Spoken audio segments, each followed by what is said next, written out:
The Whispers of the Castle Canvas.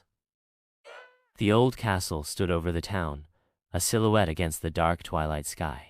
Its gray stones, worn down by centuries, now housed the town's art school, a place where creativity was supposed to flourish.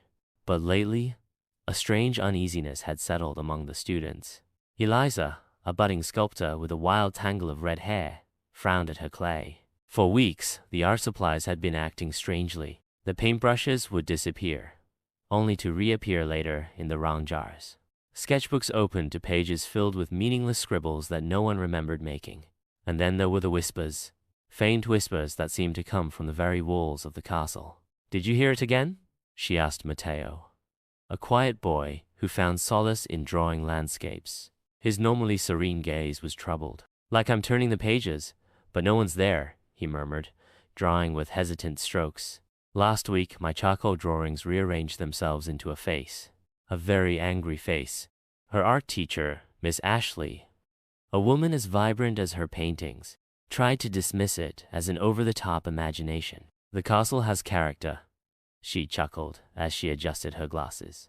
"Don't let its history scare you." But the students knew this was more than just a character. The feeling of unease grew stronger with each class and reached its peak during a charcoal drawing session.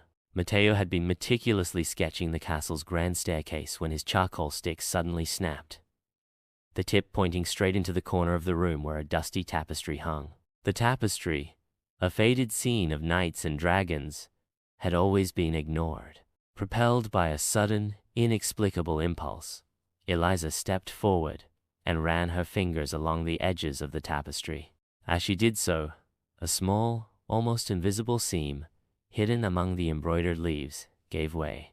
Behind the tapestry was a narrow hallway, barely wide enough for one person. It was dark and smelled of damp earth and old parchment. A palpable chill emanated from within. Eliza and Matteo exchanged a hesitant glance. They were certain that this was the source of the whispers. With a breath of courage that combined fear and excitement, Eliza went first, closely followed by Matteo. The passage sloped downwards and led them into a network of tunnels, the stones cold and damp beneath their feet. The torches, which they had taken from the art room, cast flickering shadows that danced on the walls and transformed familiar objects into monstrous shapes. The whispers grew louder, a chorus of discontented murmurs. They turned a corner and found themselves in a small circular chamber. In the center was a pedestal, and on it, an old leather-bound book. The cover was blank, but the pages had an unusually soft feel, as if they had been recently handled. As Matteo reached out to touch the book, the torches flickered violently and went out, plunging the chamber into darkness.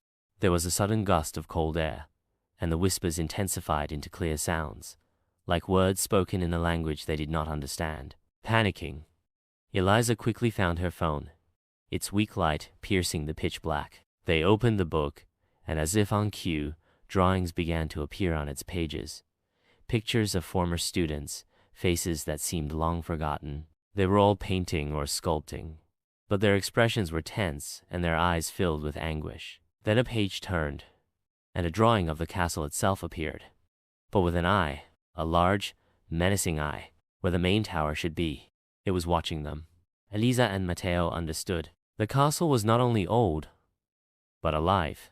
Its energy, born from the creativity of all the artists who had come before it, had grown and twisted, manifesting into something more.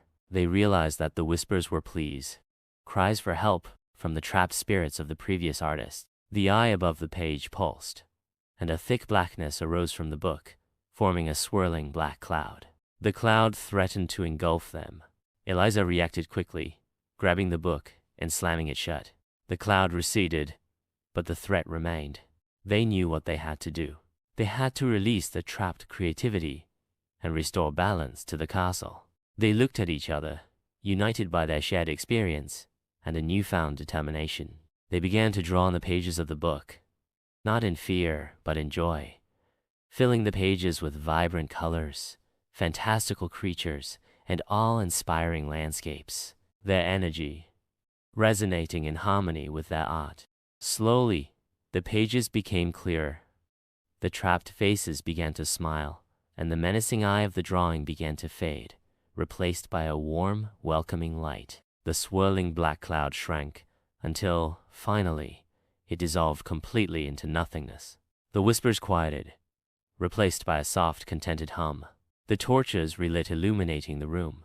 The feeling of uneasiness was gone and had been replaced by a sense of peace and calm.